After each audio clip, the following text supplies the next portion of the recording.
الواجد الماجد الواحد الصمد القادر المقتدر المقدم المؤخر الأول الآخر الظاهر الباطن الوالي المتعالي البر التواب المنتقم العفو رؤوف مالك الملك ذو الجلال والإكرام المقسط الجامع الغني المغني المانع الضار النافع النور الهادي البديع الباقي الوارث الرشيد الصبور الذي ليس كمثله شيء وهو السميع البصير اللهم صل أفضل الصلاة على أسعد مخلوقاتك سيدنا محمد وعلى آله وصحبه وسلم عدد معلوماتك ومداد كلماتك كلما ذكرك ذاكرون وغفل عن ذكره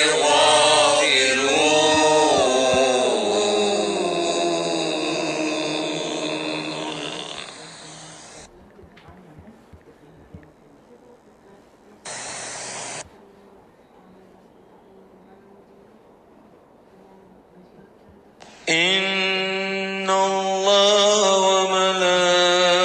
وملائكته يصلون على النبي يا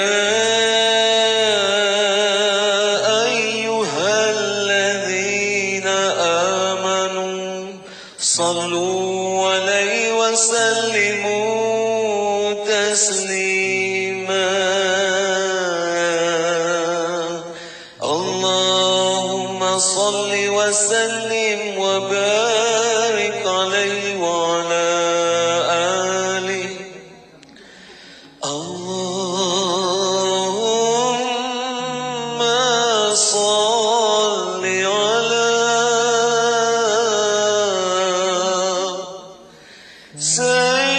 سيدنا محمد عبدك ورسولك النبي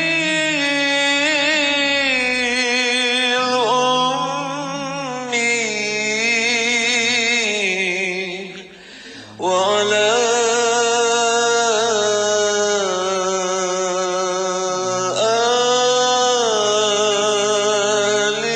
آله وصحبه وسلم اللهم صل على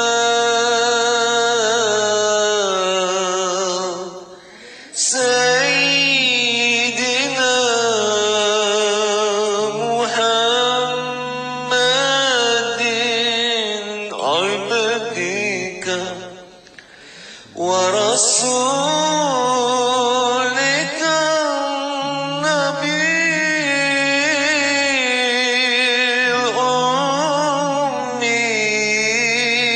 الأمي وعلى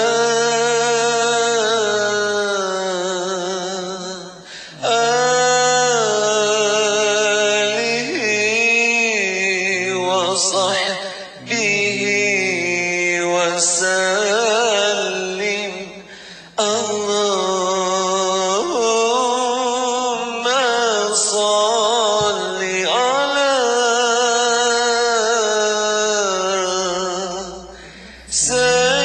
سيدنا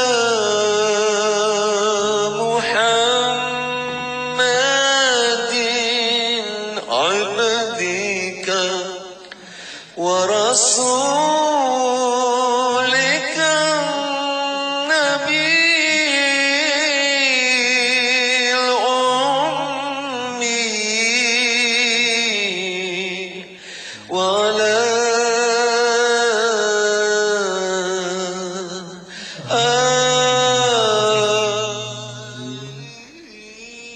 وسلم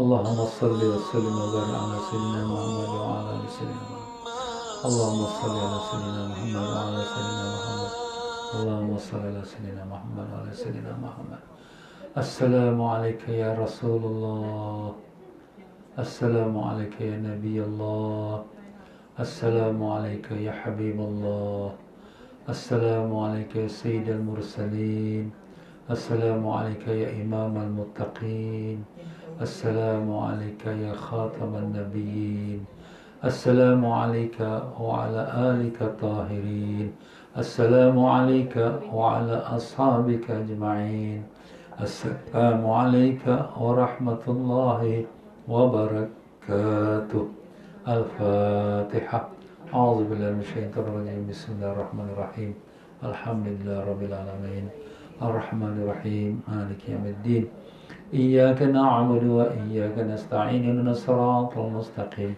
صراط الذين أنعمت عليهم غير المغضوب عليهم ولا الضالين آمين بسم الله الرحمن الرحيم الحمد لله رب العالمين اللهم صل وسلم وبارك على سيدنا محمد وعلى آله وصحبه وسلم اللهم افتح علينا وعلى ذريتنا فتوح العارفين اللهم علمنا ما ينفعنا وانفعنا بما علمتنا وزدنا علما اللهم يا معلم إبراهيم علمنا يا مفهم سليمان فهمنا سبحانك لا علم لنا إلا ما علمتنا إنك أنت العليم الحكيم ولا حول ولا قوة إلا بالله العلي العظيم إلهنا أنت مقصودنا ورضاك مطلوبنا أعطنا محبتك ومعرفتك وصلى الله على سيدنا محمد وعلى آله وصحبه وسلم والحمد لله رب العالمين. Muslimin dan muslimat rahimakumullah, assalamualaikum warahmatullahi wabarakatuh. Alhamdulillah rabbil alamin wa bihi nasta'in ala umuri dunya waddin. Allahumma salli wa sallim wa barik ala habibir rahman wa sayyidil akwan al-hadir ma'amman salla alaihi fi kulli zaman wa makan wa ala alihi wa sahbihi wa tabihi bi ihsan. Muslimin dan muslimat rahimakumullah, alhamdulillah, syukur pada Allah yang telah pertemukan kita pada petang yang mulia dan barakah ini untuk kita melanjutkan pengajian kita dalam kitab Fiqhul Ibadah yang membicarakan dalam mazhab Imam Syafi'i rahimahullah taala. Ya tuan-tuan dan puan-puan semua, apa khabar? Alhamdulillah, mudah-mudahan Allah panjangkan umur dalam sihat walafiat, disembuhkan semua penyakit, dikabulkan sekalian hajat, dibukakan pintu ma'rifat, dimatikan ke dalam iman dalam Islam dalam husnul khatimah, dan ditemukan kita dengan Rasulullah sallallahu alaihi wasallam, mendapat barakah dan syafaat baginda. Allahumma amin ya rabbal alamin. Ya para jemaah sekalian, kembali kita dalam pengajian kitab Fiqhul Ibadah, yang di mana kita telah mengatakan untuk kita mulakan, mari sama-sama kita bacakan Fatihah kepada junjungan besar Nabi kita Rasulullah SAW dan sekalian para ahli keluarganya, dan juga sekalian para sahabat-sahabatnya, dan sekalian para tabi'in dan tabi'in, dan sekalian para alim-alim ulama, khususnya Imam Syafi'i rahimahullah ta'ala, dan sekalian para mereka yang telah menyampaikan agama kepada kita, dan khususnya lagi kepada tuan pengarang kitab Fiqhul Ibadat ini, yaitu Al-Habib Sayyid Muhammad Amin bin Idris bin Abdullah bin Umar bin Syekh Abu Bakar bin Salim, yang di mana beliau mengambil ilmunya daripada beberapa ulama, terlebih khusus daripada gurunya bernama Al-Arif Billah Al-Allama Al-Faqih Al-Habib Zain bin Ibrahim bin Zain bin Semit Ba'alawi. Kedua-dua mereka itu masih hidup lagi dan berada di kota Madinah Munawwarah. Semoga Allah Ta'ala merahmati mereka dan semua para ulama kita, dan Allah Ta'ala tinggikan darjat-darjat mereka, dan kepada mereka yang masih hidup lagi, semoga Allah pelihara mereka dari segala gangguan-gangguan, dan semoga dengan berkat-berkat ilmu mereka dikurniakan kepada kita semua. Ala hazinatul salihah wa ila hadratin Nabi Sayyidina Muhammad sallallahu alaihi wasallam. Al-Fatihah. A'udzu billahi minasyaitonir rajim. Bismillahirrahmanirrahim. Alhamdulillah rabbil alamin arrahmanir rahim maliki yaumiddin. Iyyaka na'budu wa iyyaka nasta'in. Ihdinas siratal mustaqim, siratal ladzina an'amta 'alaihim ghairil maghdubi 'alaihim waladdallin. Amin. Ya, para jemaah sekalian, pada pelajaran kita petang semalam, kita telah membicarakan daripada bahagian air yang ketiga. Kita telah mengatakan air itu ada 3 hukum. Pertama, air yang tahur, suci lagi menyucikan. Itu di sisi sebahagian kitab-kitab ulama disebut air yang mutlak. Dan yang keduanya lah air yang dinamakan air mustakmal. Dia suci tapi tak boleh menyucikan lagi. Ya, itu air mustakmal. Seperti air yang diambil pada bekas air wuduk yang wajib. Dan yang ketiganya ialah air mutanajis yang telah terkena najis. Jadi air yang terkena najis, dia tak bolehlah kita gunakan untuk berwuduk atau bersuci. Ya, jadi dia tidak suci dan tidak boleh menyucikan. Itulah namanya air mutanajis, iaitu yang terkena najis. Dan kita juga telah mengatakan bahawa air yang terkena najis, mutanajis ini, dia boleh dijadikan dia suci kembali, iaitu dengan salah satu 3 cara. Salah satu 3 cara tu, pertama caranya ialah dibiarkan dia. Jadi air mutanajis tu apa dia? Iaitu air yang telah berubah warna, bau atau rasa air itu. Kerana dia termasuk kencing budak ke, ataupun telah termasuk darah ke, jadi air itu sudah berubah. Jadi bila air itu sudah berubah, maka dah tak boleh lagi kita menggunakannya. Dia sudah jadi masuk najis, maka dia jadi mutanajis, yang terkena najis. Dia tidak suci dan tak boleh menyucikan. Jadi air itu air 2 kolah lah, iaitu yang banyak, ya. Kerana berubah dengan air banyak. Kalau masuk najis, berubah salah satu sifat air, WBR, warna, bau, rasa, maka dia sudah kira najis, mutanajis. Tapi boleh kita hilangkan dia najis itu. Bagaimana dia boleh kembali menjadi air yang suci dan menyucikan? Dengan salah satu 3 cara. Pertama, kita biarkan dia lama. Lama, dah sebulan, dah 2 bulan, dah hilang warna najis, atau hilang bau dia, atau hilang rasa najis. Maka dia sudah jadi suci, menyucikan. Ataupun ditambahkan air lain. Jadi air kolah ini, dia ada warna ataupun bau atau rasa najis tu. Tapi kita tambah lagi, sampailah dia jadi banyak. Dan hilang warna, bau, rasa.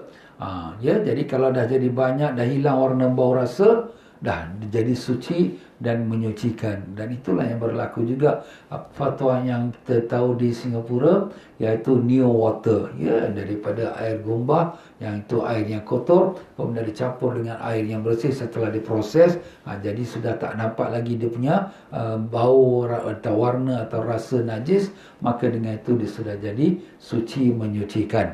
Dan demikian juga kita telah mengatakan, iaitu air yang banyak itu kalau termasuk najis, berubah warna, bau, rasa. Tapi kalau kita boleh keluarkan najis tu, umpama seekor, kita katakan seekor tikus jatuh dan kemudian dia sudah mengotorinya, jadi kita buangkan tikus tu, warna, bau, rasa air itu sudah kembali balik pada asal, maka dengan itu dia sudah jadi suci lagi menyucikan. Tapi ini syarat, mestilah air itu lebih daripada 2 kolah air yang banyak, ya. Ini semua kalau sekiranya kita di zaman-zaman perkampungan dulu-dulu, masjid-masjid kampung kita, ya, ada kolam, ya, untuk kita berwuduk. Tapi sekarang ni dah tak ada lagi lah, ya, banyakkan semua air paip saja, ya. Tapi kalau di sebelah daerah-daerah di Malaysia, di Indonesia, ya, masih lagi ada gunakan kolam untuk wuduk, kerana itu dapat menjimatkan kegunaan air, ya. Dan demikianlah tuan-tuan dan puan-puan, pelajaran kita semalam tu ada juga tentang membicarakan taghayyur takdiri, iaitu kita mentakdirkan atau kita buat keperkiraan kalau masuk air najis tapi tak berubah. Jadi saya memikirkan perkara ataupun masalah ini, mungkin masalah yang mungkin tak begitu penting, kerana kita sudah sebutkan pada awalnya, kalau sekira air yang banyak termasuk najis, kalau tak merubahkan warna, bau, rasa, tetap air itu jadi suci dan menyucikan, ya. Jadi kalau sekiranya dia merubahkan salah satu warna, bau, rasa, barulah air itu menjadi mutanajis. Jadi dengan itu kita skip sajalah tentang air yang keempat, taghayyur takdiri, yang telah kita bincangkan semalam, yang mungkin ada yang rasa pening kepala juga nak memahamkannya. Hari ini kita masuk di muka surat 105.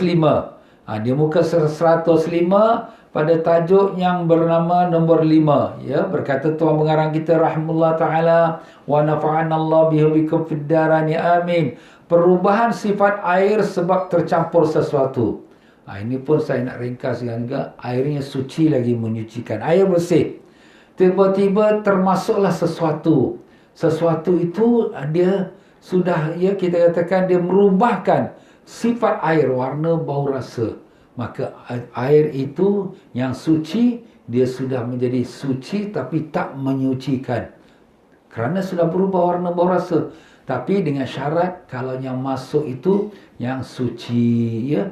Yang suci itu bersih. Seperti termasuk air kopi, ya. Dan air kopi ini sudah masuk, dah berubahkan warnanya, ya.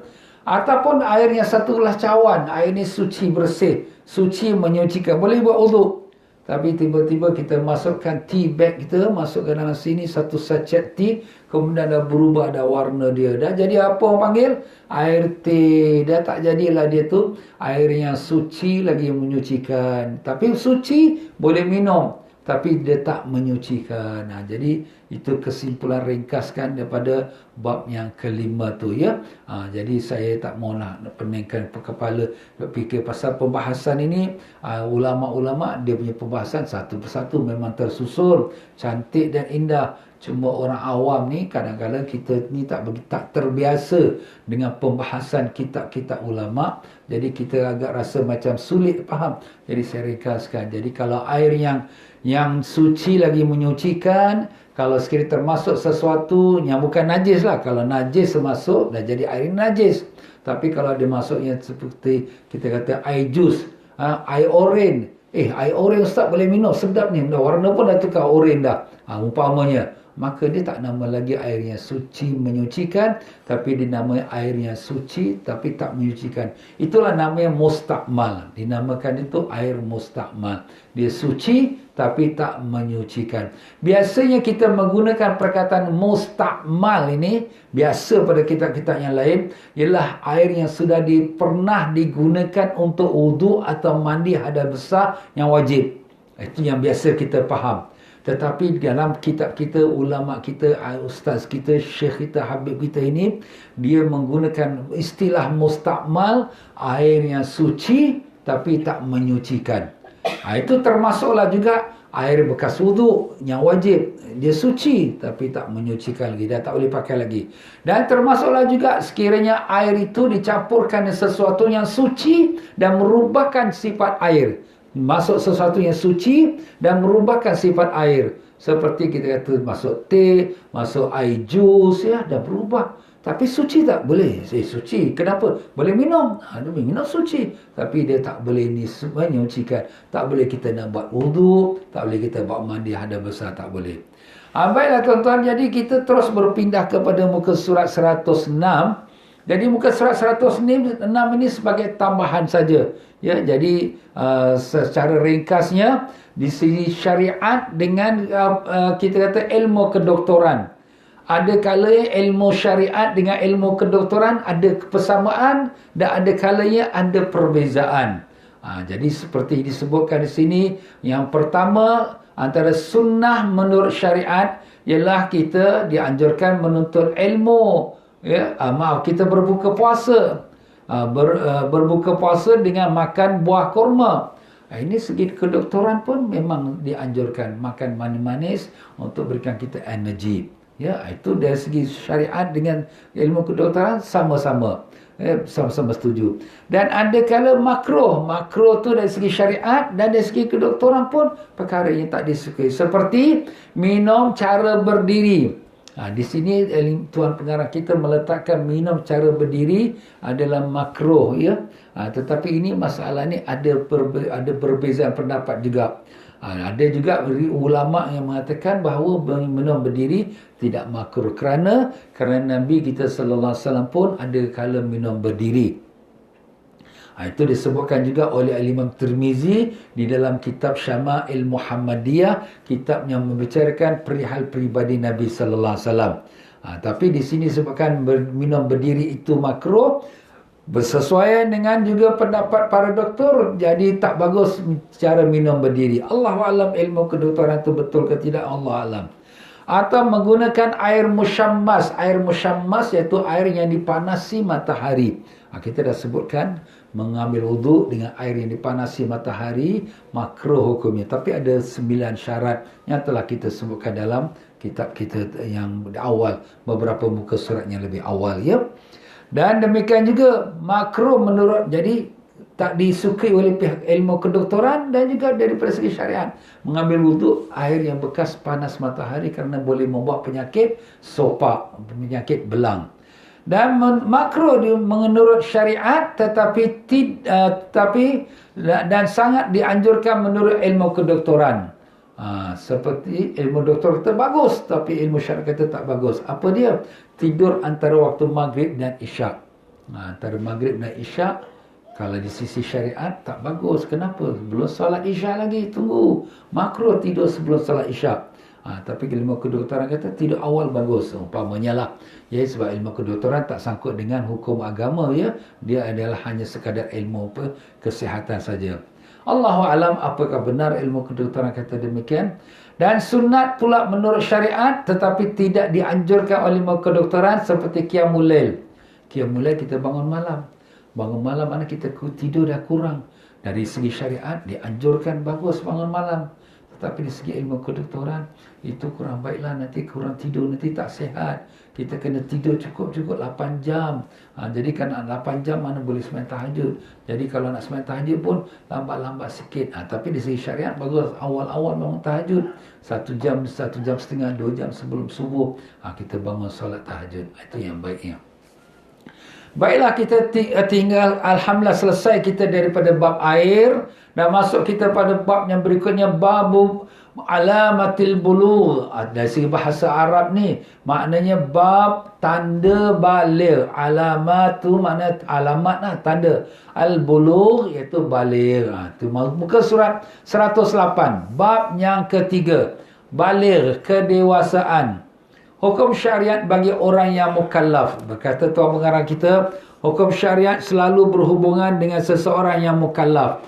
Kita dah kata mukallaf tu orang yang dibebankan dengan hukum. Itu nama makna mukallaf, yang dibebankan, yang diletakkan atas bahu dia hukum. Jadi wajib, haram, sunat, makruh. Tapi siapa dia yang mukallaf itu? Ada 4 syarat. Pertama, dia orang baligh. Baligh tu dah cukup umur. Berakal, kalau dia gila tak wajib disemayang. Selamat panca inderanya. Selamat panca indera mana mata dia melihat, telinga dia dengar.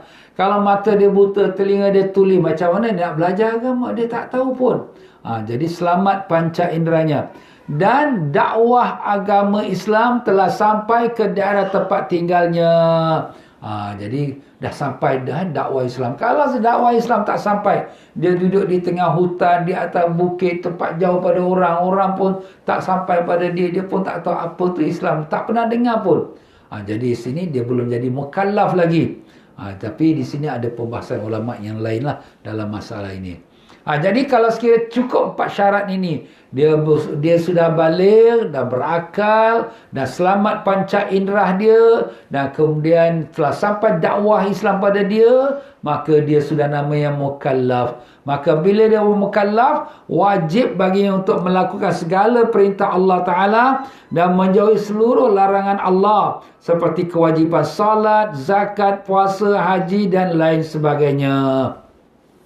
Jadi bila dia dah jatuh hukum mukallaf, wajiblah dia kerjakan segala perintah Allah dan meninggalkan larangan Allah. Baiklah, sekarang kita nak tanya, bilakah seseorang itu boleh dikatakan baligh? Yang dia katakan baligh itu ada tanda-tandanya. Iaitu tanda-tanda baligh ada 3. Di muka surat 108 tuan-tuan, ya. Ada 3 cara bagaimana kita nak mengenali seorang itu sudah baligh. Yang pertama, genap usianya 15 tahun bagi laki-laki dan perempuan. Umur dia sampai 15 tahun. Jadi kalau dah 15 tahun tu dah confirm lah dia itu sudah baligh. Ya, tak ada tanda lain ke apa, tak ada pun tak apa. Dia tetap dah umur 15 tahun, dah wajiblah dia solat, wajib dia puasa, wajib tutup aurat dan sebagainya. Jika telah berlalu atas bayi meskipun laki-laki atau perempuan dari mulai waktu kelahiran 15 tahun. Kiraan Qamariah Tahdidiyah. Qamariah, kalender Qamariah lah. Qamariah tu makna kiraan bulan. Jadi kalender kita ni ada dua. Satu kalender Qamariah iaitu kiraan putaran bulan. Qamar tu bulan lah. Jadi kalau sekiranya kalender Masihi, dia kiraan matahari. Namanya Syamsiyah. Syamsiyah tu Syam, matahari. Kira peredarannya bumi keliling matahari. Kalau bumi keliling matahari, maka masa 364 hari suku. Ada suku lagi.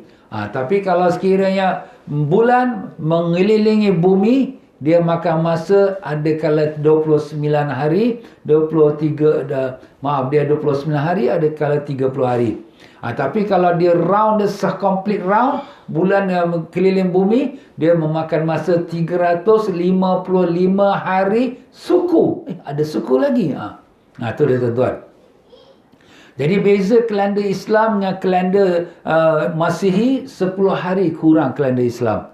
Jadi kalender Islam kurang 10 hari. Jadi setiap tahun kita yang puasa kita makin cepat. Macam tu sekarang kan. Dulu puasa bulan September, sekarang puasa dah bulan Julai. Tak lama lagi bulan Jun. Kemudian dah masuk Jun dah sekarang ni. Puasa kita. Macam tu pun haji. Daripada Disember, November, Oktober, September, sekarang dah masuk bulan Julai pula haji. Masya Allah, cepat masa berlalu. Kita pun dah makin cepat dah nak balik ke akhirat, ya. Umur pun dah senja dah nak maghrib dah, ya, dah nak balik pada Allah. Siap-siap saja. Jadi itulah dia. Jadi umur anak yang sudah sampai 15 tahun ikut kalender Qamariyah, kalender Hijrah, maka dihukumkan dia telah baligh, telah dewasa. Dan wajib baginya untuk kerjakan perintah-perintah syariat. Yang mana wajib lah, yang mana haram dia tak boleh buat. Zina, minum arak tak boleh. Itu dia tuan-tuan, ya. Dan jadi sini sebut Qamariyah Tahdidiyah. Apa makna Qamariyah Tahdidiyah? Tuan pengarang kita sebut makna Qamariyah Tahdidiyah adalah tidak boleh ada kekurangan. Dan jika kurang satu hari umurnya 15 tahun, maka hukum belum baligh. Masya Allah. Dari segi bahasa Arab, Tahdidiyah tu exactly. Itu makna Tahdidiyah. Kira 15 tahun, kalender Qamariyah. Kalender Qamariyah, kalender Hijrah lah, kalender Islam kita. Tahdidiyah secara spesifik. Makna kalau 15 tahun, umur budak ni berapa tahun? 15 tahun kurang satu hari saja. Kalau gitu belum baligh. Ustaz, dah 15 tahun cuma kurang satu hari. Takkan belum baligh. Tunggu sampai dia genap 15 tahun komplit, barulah namanya dia itu baligh. Masya Allah. Itu sebabnya Qamariyah Tahdidiyah. Yang kedua, tanda seseorang itu, budak-budak itu menjadi baligh, bermimpi keluar sperma, iaitu mani, bagi laki-laki dan perempuan apabila usianya telah mencapai 9 tahun. Jika keluar air mani setelah berlalu atas bayi laki-laki atau perempuan dari mulai waktu kelahirannya 9 tahun, kiraan Qamariyah Takribiyah, maka dihukum telah baligh dewasa. Jadi sini sebut Qamariyah Takribiyah. Takribiyah apa pula?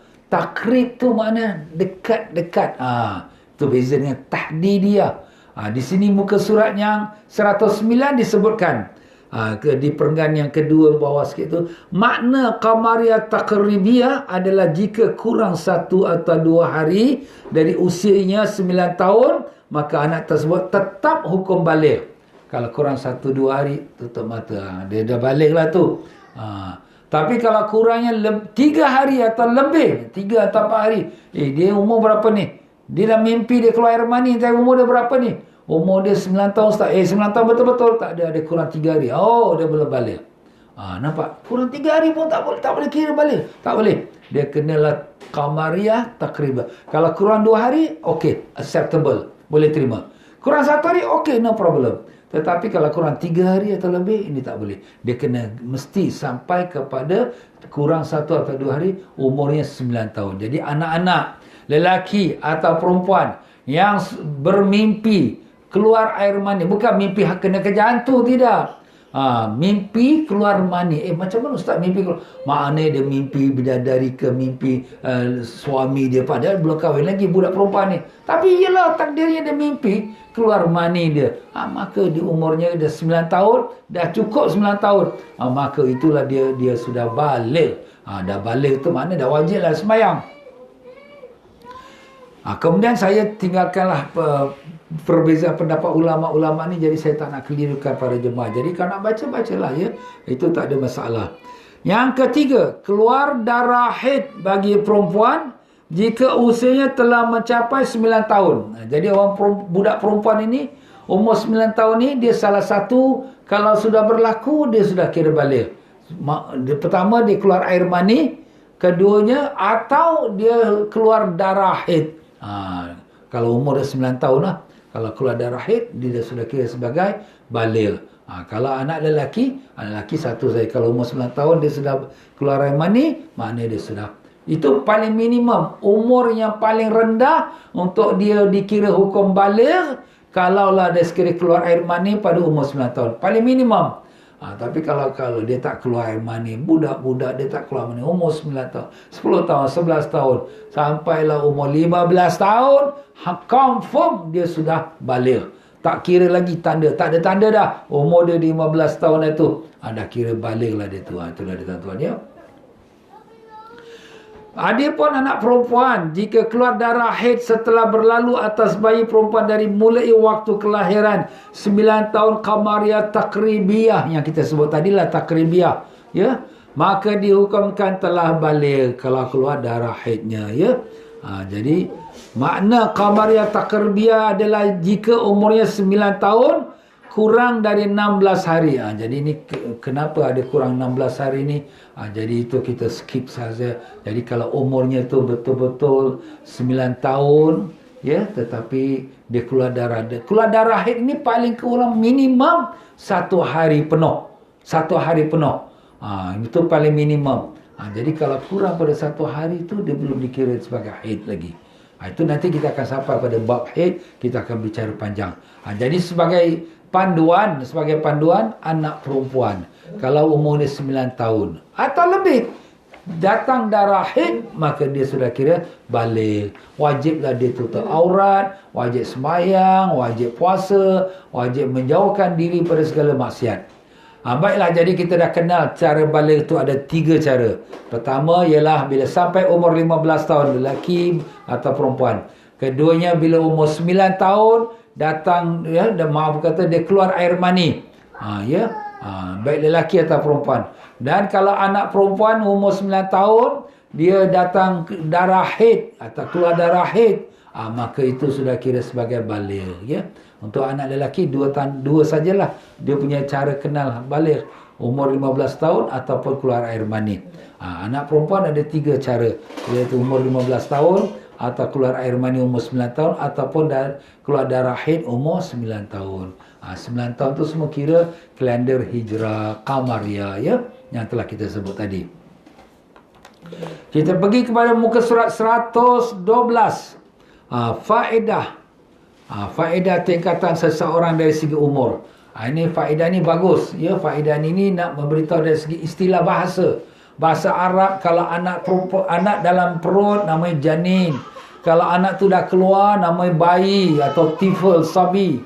Kalau sekiranya anak tu dia umurnya belum lagi 7 tahun namanya gulam. Itu nama-nama istilah-istilah. Itu bagus untuk kita tahu, tapi kita tak gunakan melainkan pada beberapa masalah yang akan kita bicara kemudian ya.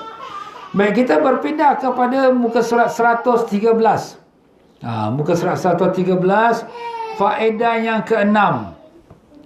Hukum yang berhubungan dengan anak yang belum baligh dan orang yang telah baligh. Maknanya, apakah sama hukum yang berhubungan dengan anak yang belum baligh dengan orang yang telah baligh? Jadi budak yang belum baligh sama orang yang dewasanya sudah baligh, apakah sama hukum dia? Sudah tentulah ustaz, tak sama.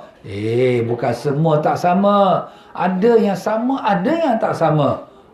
Bagaimana? Terjadi 4 bahagian. Terjadi 4 bahagian.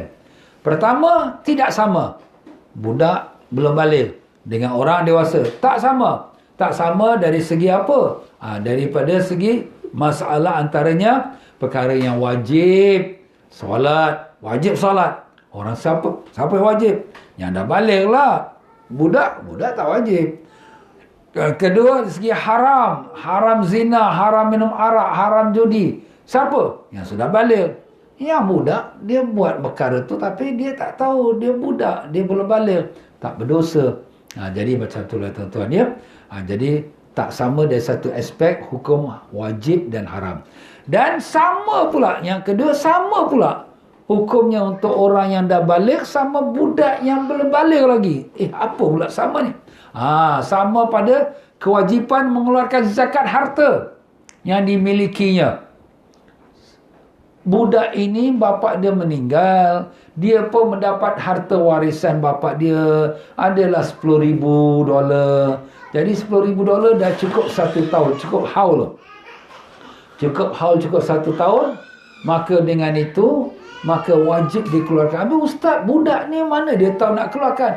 Wali dia, penjaga dia atau yang pemegang amanahnya wajib mengeluarkan zakat. Sebab apa? Sebab zakat wajib atas harta, bukan atas orangnya. Bukan atas orang. Orangnya mungkin orang gila, na'udzubillah.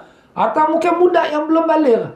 Tetapi zakat wajib atas harta. Ini harta sudah tersimpan 1 tahun dan sudah cukup haul dia. Sudah cukup dia punya nisab dia. Dah $10,000 ni. Ini wajib keluar zakat. Jadi wajib. Sama macam orang dewasa. Dan juga sama dengan orang dewasa, orang yang balik, mengenai batal ibadahnya. Batal ibadah macam mana? Seperti dia bercakap dalam solat. Budak-budak kita ajar sembahyang. Mari ikut bapa sembahyang. Tapi dalam sembahyang dia berbual dengan kawan dia. Ustaz, sembahyang dia sah tak? Batal. Ustaz, dia budak lagi. Yelah, dia asal pun tak wajib sembahyang. Cuma kita praktikkan dia supaya biasakan dia sembahyang. Tak apalah. Dia pun tak berdosa. Sebab apa? Dia pun belum wajib. Cuma kalau dia buat perkara yang membatalkan salat, batal lah juga salatnya. Jadi macam tu juga kalau dia dibawa untuk pergi haji. Kita bila bawa anak pergi haji atau pergi umrah, wajib anak itu mengikuti peraturan haji atau umrahnya. Alah ustaz, budak-budak. Habis kita tak bawa dia tawaf, tak sah umrah dia. Alah, dia sunat aja. Sunat, tapi kau dah jatuhkan dia niat, kau mesti sempurnakan, completekan. Oh, macam tu. Kalau sekiranya budak ini dia garuk, rambut gugur, siapa nak kena denda? Alah ustaz, budak je. Tak ada. Wali dia kena keluarkan bayar denda kerana rambut anak dia tu sudah digaruk dan dah gugur. Oh, macam tu. Jadi sama macam orang dewasa. Yes, sama. Nampak? Tapi kita dah sebut tadi ada aspek yang sama, ada aspek yang tak sama. Dan sama dengan orang yang nombor 3. Sama dengan orang yang balik menurut pendapat yang kuat. Ini pada pendapat kuat. Sama. Jadi maknanya ada pendapat yang kita katakan tak sama, ya. Ini pendapat yang kuat kata sama, iaitu alal asah, yang terlebih kuat, ya. Jika ia salat fardu kemudian masuk usia balik, maka tidak wajib untuk mengulangi solat. Tengah-tengah dia salat fardu, dia pun kita katakan jadi balik. Jadi balik macam mana jadi balik? Keluar air mani. Keluar air mani itu batal lah dia punya solat dia tu. Tetapi mungkin dia pun cukup umurnya. Balik dia tu dengan cukup umur 15 tahun. Exactly pada masa dia tengah sembahyang. Allah tengah sembahyang. Masuk umur cukup dia 15 tahun. Dia tengah sembahyang zuhur ustaz. Jadi dari zuhur tu terus kira sebagai solat wajib. Jadi itulah dia tuan-tuan, ya. Ini pada pendapat yang asahnya lebih kuat lah. Yang keduanya, wajib solat fardu dengan cara berdiri jika mampu berdiri sebagaimana orang balik. Jadi kalau sekiranya dia cukup umur, ya, dia cukup umur, tengah-tengah dia solat dia sembahyang wajib, dia wajib berdiri. Tak boleh, alah ustaz, saya ni belum balik, saya sembahyang duduk je lah. Tetapi tengah-tengah solat dia datang balik dia. Macam mana datang balik ni waktu setengah solat ya? Macam saya contohkan tadi jugalah, umurnya happy birthday dia tu cukup dengan dia punya bilangan hari dan tahunnya kita katakan 15 tahun exactly, maka dengan itu dia pun sudah jadi balik, maka wajiblah dia solat tu tak boleh duduk, dia wajib berdiri. Ini pada pendapatnya asah. Asah tu maknanya yang terlebih kuat. Jadi kalau pendapat yang menyalahinya iaitu kuat tak mewajibkan dia ya, sebab waktu permulaan solat dia tu dia belum balik, jadi hukumnya atas permulaan solat. Allahu'alam, ini perkara kecil-kecil. Jadi tuan pengarang kita ni masya-Allah ya, dia punya pengajian dia tu dalam ya, jadi semua benda-benda semua dia kutip, dia masuk ke dalam. Jadi kita ni ibarat kata macam kita belajar kitab-kitab besar, padahal kita belajar inilah yang kita nampak depan kita. Tapi alhamdulillah lah, ini satu nikmat ya, kalau sekiranya kita nak belajar macam tuan pengarang kita ni, banyak kitab kena buka, banyak ulama yang nak duduk, kita nak kena duduk belajar dengan dia. Tapi sekarang dengan kita buka satu kitab dia, seolah-olah macam kita membuka semua kitab-kitab fikih yang lain. Masya Allah. Dan tidak sama dengan orang yang balik menurut pendapat yang kuatnya asah. Asah tu yang kuat lah. Itu pun kita dah sebutkan tadi lah, yang kuat maknanya lawannya yang lemah ya. Jadi bolehlah ya, maknanya riwayatannya tidak dapat diterima. Jadi kalau sekiranya orang nak meriwayatkan nampak anak bulan, umpamanya dia kata aku nampak anak bulan Ramadan, kau dah balik ke belum? Aku tadi baru balik. Alamak, kau nampak 6 bulan tu masa kau balik ke tidak? Jadi kalau dia kata baru balik, kita boleh terima. Tapi pada pendapat setengah ulama tak boleh terima. Sebab apa? Dia tengah-tengah nampak 6 bulan tu baru dia balik. Ini ustaz cakap ni pun pening juga. Tak apalah, ni cuma cakap je. Faham, tak faham tak apa ya. Itulah. Jika yang menulis wasiat tidak sah wasiatnya, dia menulis wasiat tu belum balik, budak ni pun pandai juga dia tulis wasiat. Dia pun dah rasa nak mati dah ni, dia tengah sakit kuat ni, dia tulis wasiat. Aku ada 10,000 dalam POSB aku ni, jadi 10,000 ni nak bagi siapa ni, untuk mak ke ataupun sebagainya lah. Tapi dia belum balik, tengah-tengah tulis baru dia balik. Alamak, macam mana setengah wasiat balik, setengah wasiat tak balik. Jadi setengah ulama kata tak boleh pakai wasiat dia. Ada setengah ulama tapi pendapat yang lemah kata boleh pakai. Allah alam, kita tinggalkan itulah tuan-tuan ya. Itu semua saya baca sepintas lalu aja lah ya. Baiklah, sekarang kita dah kenal bagaimana anak-anak tu jadi balik dengan kiraan ikut Qamaria, kalender putaran bulan, iaitu kalender hijrah kita. Dan dengan kita dah sebutkan 3 tanda yang kita sebut tadi, masuklah kita dalam babul ijtihad. Ijtihad tu di muka surat 115.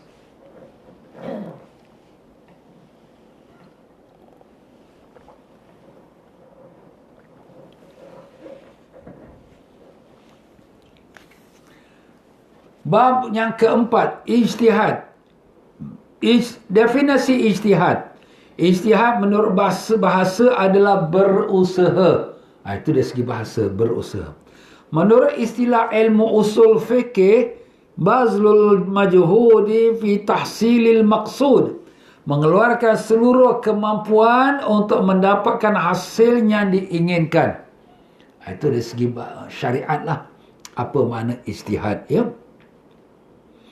Baik, muradif ijtihad. Muradif tu maknanya sama dengan apa yang dimaksudkan ijtihad. Itu lafaz-lafaz yang sama maknanya, iaitu at-tahri, tawakhir, at-tawakhi ya. Itu semua bahasa Arab lah tuan-tuan ya. Contoh ijtihad. Ni ijtihad ni maknanya kita mengeluarkan pendapat ya. Kita berfikir dan mengeluarkan pendapat, apakah perkara ni boleh ke tak boleh ke. Itu nama ijtihad.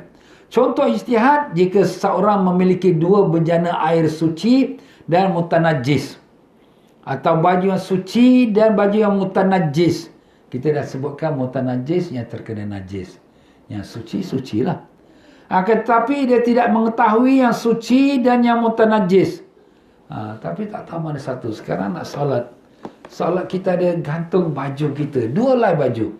Kita tahu satu baju kita ni dah terkena kotor dah, najis dah ni, dah tak boleh pakai solat. Satu lagi ni suci, baru pakai semalam. Tapi kita dah keliru dah. Mana satu yang kena najis, mana satu yang tak kena najis ni? Aku nak pakai solat ni tak tahu mana satu.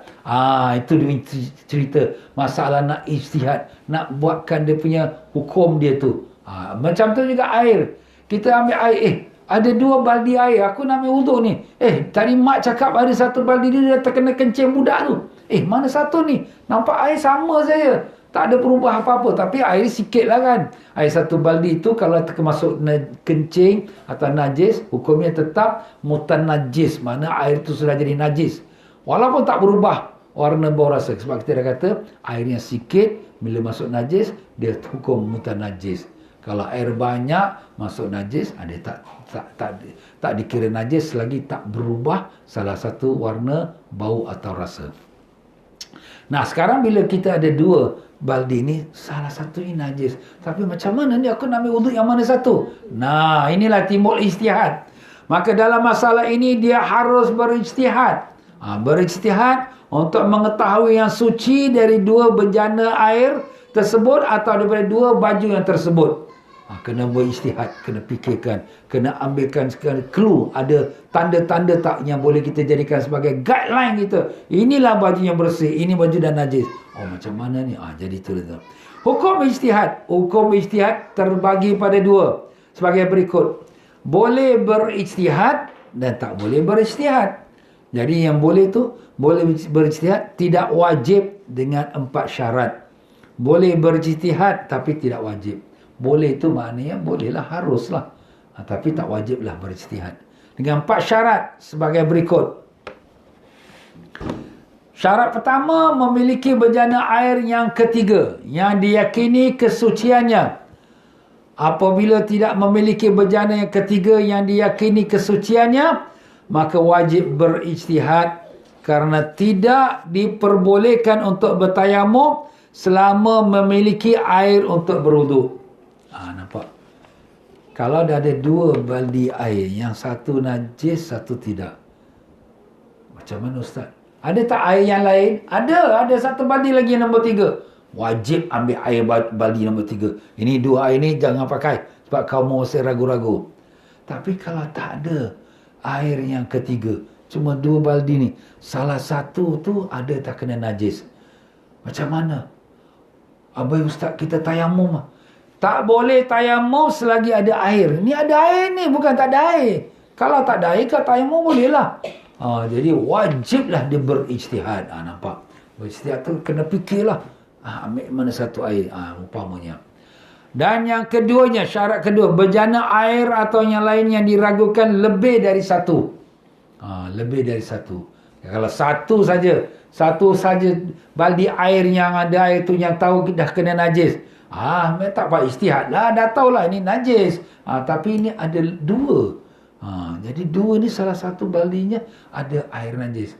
Atau 3, salah satu baldi ni ada najis, 2 lagi suci. Tapi tak tahu mana satu yang kena najis ni. Itu wajiblah kita berijtihad, ya. Yang nombor 2, bejana air atau yang lainnya yang diragukan lebih dari 1. Lain halnya jika hanya 1 bejana, maka tidak boleh berijtihad. Sekadar 1 tu dah hukum najis lah.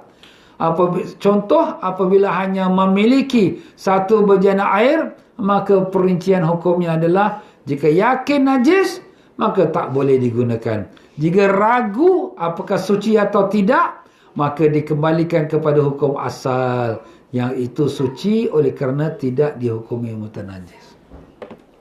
Kalau sekiranya air itu hanya 1 saja, air 1 baldi, ya, air ni bersih ke tak bersih ni? Kita ijtihad lah. Kita berijtihad, yakin tak dia bersih? Yakin lah, yakin bersih-bersih. Kalau sekiranya Ustaz tak tahulah nak kata macam mana bersih ke tak bersih, balik pada hukum asal. Pada hukum asal tu macam mana? Asal originally air itu suci. Air suci. Air itu bersih. Asalnya. Jadi kalau gitu balik pada hukum asal. Air ini bersih lah. Jangan was-was lah. Nampak?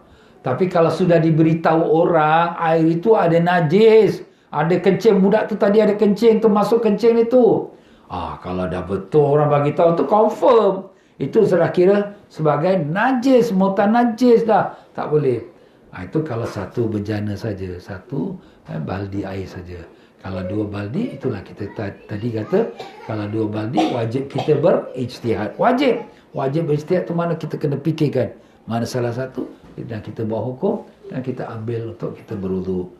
Habis ustaz, kalau sekiranya tersalah macam mana? Akan nanti disebutkan oleh tuan pengarang kita. Terdapat tanda-tanda yang ketiga. Terdapat tanda-tanda yang memungkinkan untuk mengetahui bejana air yang suci dari mutan najis. Kalau ada tanda air yang suci tu clear saja, air yang nampak macam kelabu-kelabu ni, inilah yang mungkin kena najis ni. Ada tanda. Kalau gitu tak payah ijtihad lah. Itu kita ambil saja air yang clear. Tapi kalau tak ada tanda, dua-dua bersih sama. Baju kita sama-sama bersih, dua-dua lain sama bersih. Mana satu ni? Itu yang kena ijtihad. Yang keempat, sesuatu yang dijadikan ijtihad adalah sesuatu yang pada mulanya asalnya hukumnya suci atau halal. Dua-dua baldi airnya memang asalnya suci, tapi dah terkena najis, tak tahu mana satu. Dua-dua baju kita ni yang kita dah gantung ni, dua-dua ni suci asalnya, tapi satu tu memang baru kena najis, tapi mana satu tak ingat.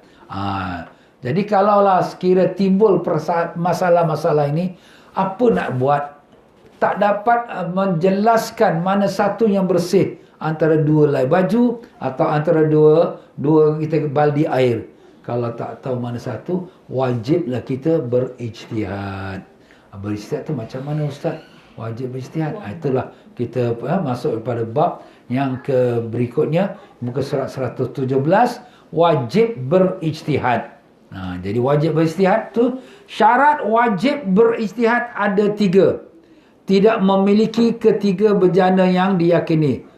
Macam kita sebut tadilah, tak ada baldi nombor 3. Kedua bejana tersebut jika digabungkan, maka airnya tidak mencapai ukuran 2 kolah. Dua baldi air. Kalau ustaz kita campurkan semua ni, dua baldi air ni, cukup tak 2 kolah? Kalau dia cukup 2 kolah, maka dia tak menanggung najis.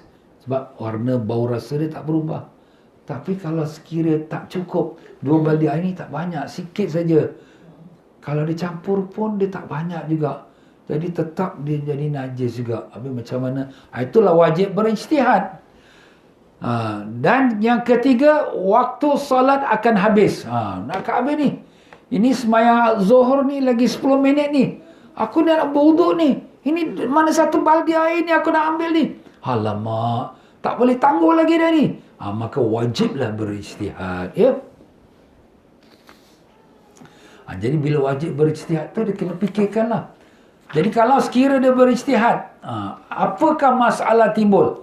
Jika telah terbukti faedah, jika telah terbukti bejana yang suci dari yang mutanajis melalui hasil ijtihad, maka sunat untuk membuang bejana yang lain. Dan jika tidak dibuang, maka perincian hukumnya. Jadi sini, kalau sekira kita sudah berijtihad, ini 2 baldi air, 1 baldi ni, ini kita yakin dah, kita dah ijtihad, ini yang bersih, ini yang najis, ini yang najis ni wajib kita buangkan dia. Jangan disimpan, biarkan nanti keliru lagi. Ambillah air baldi yang bersih, air yang kita berwuduk.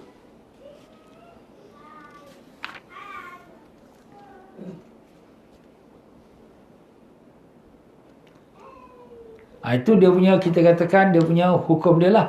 Jadi ijtihad tu makna kita ambil yang kita yakin lah. Macam kiblat juga. Kiblat. Kita nak salat, kita tak ada jam kiblat. Kita punya handphone pun tak ada kiblat. Kita kat negeri orang, kita tak tahu mana kiblat. Kita ambil ijtihad. Ijtihad tu agaknya kat sinilah hati aku rasa kat sinilah kiblat. Kita salat menghadap kiblat yang kita rasa yakin. Jadi kita tak ada kita katakan jangan timbul was-was. Habis ustaz kita tak tahu macam mana kita. Tak apa, kita ambil jalan yang baik. Ini aku yakin inilah kiblat. Tapi itu nanti dalam bab kiblat kita akan bicarakan lebih panjang lah. Baik, kemudian di sini disebutkan juga jika masih ingat dengan benda-benda atau ijtihad, dan jika tidak ingat itu kita tinggalkanlah ya. Sebab itu perkara-perkara perincian lebih halus yang saya rasa cukuplah sampai situ saja. Maknanya bila kita ada 2 helai baju atau 2 helai kendi air yang salah satunya najis, kita pun tak tahu, kita wajib berijtihad, ambil yang ke mana kita lebih rasa tenang hati kita, nak kita ambil, kita pakai. Sebab menutup aurat wajib dalam solat. Mengambil wuduk untuk kita nak solat adalah syarat. Dan waktu solat pun dah habis, tak boleh tangguh-tangguh lagi. Jadi wajiblah kita berijtihad. Itulah dia tuan-tuan, dalam masalah wajib berijtihad ataupun tidak. Wallahu alam. Kita berhenti di muka surat 118 dalam perkataan di hukum ijtihad bagi seorang yang dapat melihat dan seseorang yang buta. Allahu alam ya. Kita berhenti situlah tuan-tuan ya. Baiklah tuan-tuan dan puan-puan, maaf sajalah kalau dalam penyampaian saya ni kurang jelas ataupun mungkin tak sempurna ya. Jadi insya-Allah tuan-tuan dan puan-puan ya, kita berdoa pada Allah, mudah-mudahan ilmu kita ya Allah jadikan ilmu yang Kau ajarkan pada kami ilmu yang manfaat, ilmu yang dapat kami amalkan, dapat kami sampaikan insya-Allah. Ya Allah, terimalah doa kami, ampunkanlah dosa-dosa kami, dosa ibu ayah kami, datuk nenek kami, guru-guru kami dan sekalian muslimin dan muslimat yang hidup dan yang mati. Ya Allah, angkatkanlah penyakit COVID-19 pada kami dan negara kami dan seluruh dunia ini ya Allah. Ya Allah, Kau sembuhkanlah penyakit-penyakit kami, penyakit saudara mara kami, keluarga kami yang sedang sakit, dan mereka yang mengikuti pengajian online ini yang mana sakit, Kau sembuhkanlah sakit mereka. Ya Allah, Kau kabulkanlah sekalian hajat-hajat kami dan hajat sekalian mereka yang mengikuti pengajian ini ya Allah. Ya Allah, terimalah doa kami. Rabbana atina fid dunya hasanah wa fil akhirati hasanah wa qina adzabannar. Wassallallahu ala sayyidina Muhammad wa ala alihi washabihi wasallam walhamdulillahirabbil alamin. Baiklah tuan-tuan dan puan-puan, sampai situ saja untuk kita pada petang ini. Kepada mereka yang belum memiliki buku ini, kalau mereka rasa nak mendapatkan buku ini, boleh buat order dalam FB Tiang Fauzi Travel insya-Allah.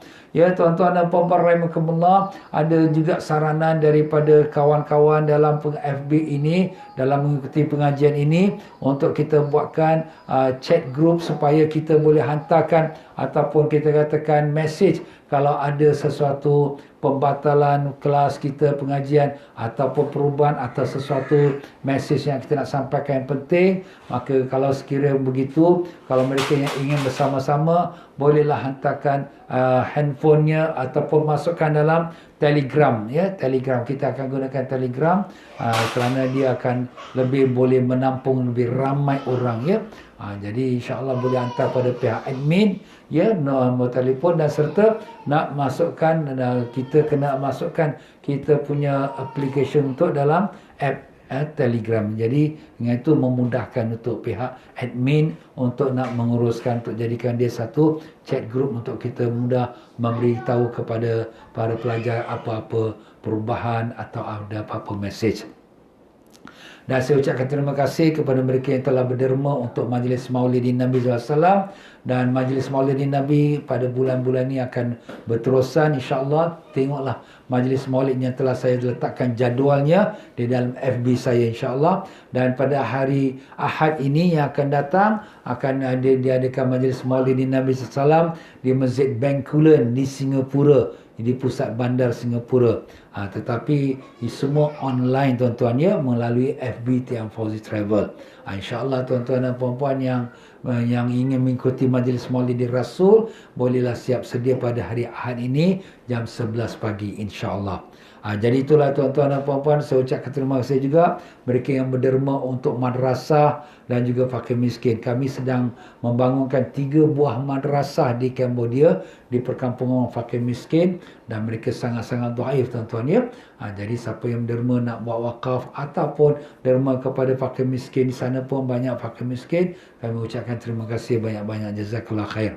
Mereka yang membuatkan transfer itu, saya mohon supaya dituliskan komen dia tu ataupun pay now transfer delete-kan dan dibuatkan apa untuk tujuan maulid ke, untuk madrasah ke, pakai miskin ke. Sebab kadang-kadang ada juga saya terima pay now ataupun bayaran segera, tetapi tak ada tuliskan dia punya apa tujuannya.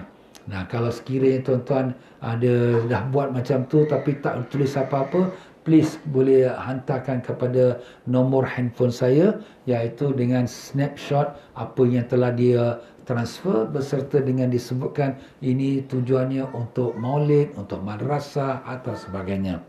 Baik tuan-tuan dan puan-puan, itu saja untuk kita petang ini. Kepada mereka yang ada kesempatan malam ini lepas maghrib jam 7.30 malam ada pengajian kitab Sirah Salikin juzuk yang ketiga, iaitu di Masjid Maidin, Kembangan, Singapura jam 7.30 malam.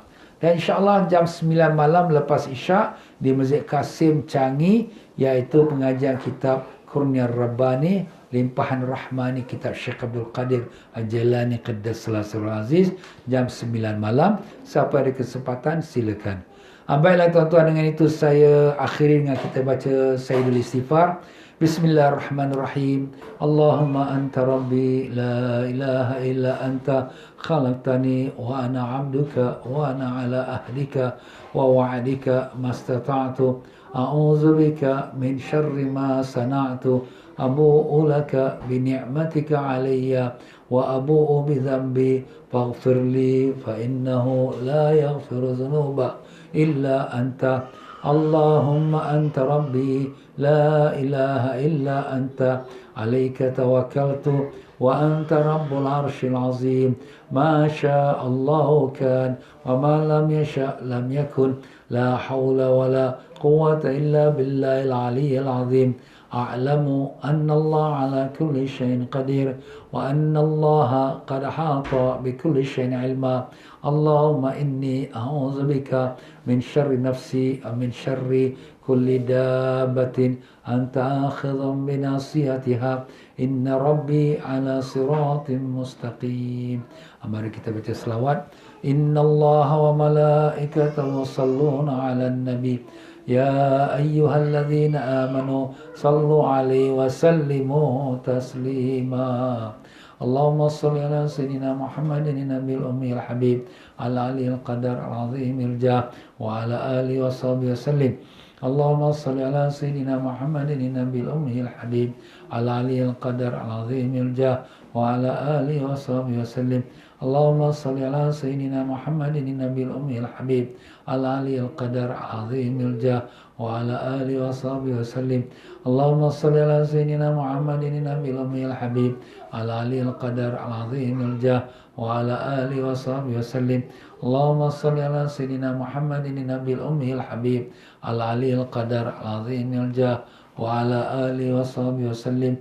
Allahumma salli ala sayyidina Muhammadin nabiyil ummiyil habib al-aliyyil qadar al-azimil jah wa ala alihi wa sahbihi wa sallim.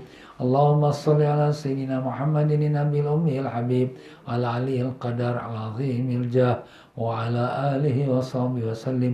Allahumma salli ala sayyidina Muhammadin nabiyil ummiyil habib al-aliyyil qadar al-azimil jah wa ala alihi wa sahbihi wa sallim.